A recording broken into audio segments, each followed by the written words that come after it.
માનવ સ્વભાવ છે કે સંતાનોનો પક્ષ કરે છે. ભૂલ હોવા છતાં સંતાનોનો પક્ષ કરે, પણ વિવેકમાં પક્ષ કરવો પછી ઈ જલ્દી આમો થાય એવું ના કરો.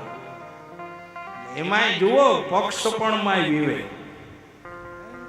વિવેક શબ્દ તો યાદ રાખો, બહુ યાદ રાખવા જેવો શબ્દ છે. વિવેક ખાસ શીખો. જેમાં જેમાં વિવેક વપરાતો હોય એમાં વિવેક વાપરવો, અને જેમાં વિવેક ન વપરાતો હોય એમાં સાંત્વના વાપરવી, સ્થિર રહેવું. આ શીખવા જેવું છે આ જગતમાં. અને એનાથી સંસાર આપણો સુલભ બને. સંસારમાં કોઈ દી મુશ્કેલી, સંસારમાં પ્રોબ્લેમ ના થાય.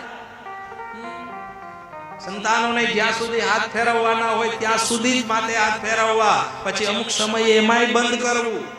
આ બધું એમાંય વિવેક છે. 5 વર્ષ સુધી જેટલા લાડ કરવા હોય એટલા કરી શકો એવું શાસ્ત્રોમાં લખ્યું છે. બાળક 5 વર્ષ પછી 6ઠા વર્ષમાં આવી જાય પછી લાડ કરવાનું બંધ કરી દેવું. પછી ચકુડીઓ મકુડીઓ ઘડીએ ઘડીએ ના કરી રાખવા. પછી એમાંય નીંદરી પ્રોબ્લેમ કરશે, તકલીફ થશે, અને પછી અમુક વર્ષ વટી જાહે પછી તમે એમાં કોઈ સુધારો લાવી શકશો.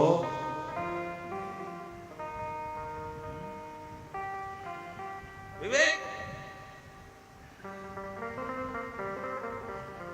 દરેક વસ્તુમાં વિવેક છે. છોકરો બહાર જવું હતું એટલે એના પપ્પા પાસે ગાડીની ચાવી લેવા આવ્યો. કહ્યું પપ્પા મારે બહાર ગામ જવું છે તો ગાડીની ચાવી દ્યો ને. એટલે ગાડીની ચાવી આપી. પછી છોકરો પગે લાગ્યો એટલે કીધું આશીર્વાદ દ્યો.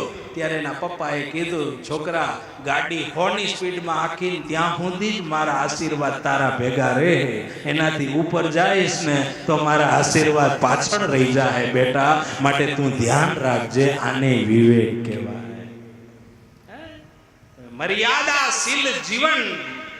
જેમ ગાડી ચલાવવામાં મર્યાદા છે એમ જીવન જીવવામાં પણ મર્યાદા છે. એ પણ એક વિવેક છે. ક્યારે ઈ ગાડી ઠોકર ખાશે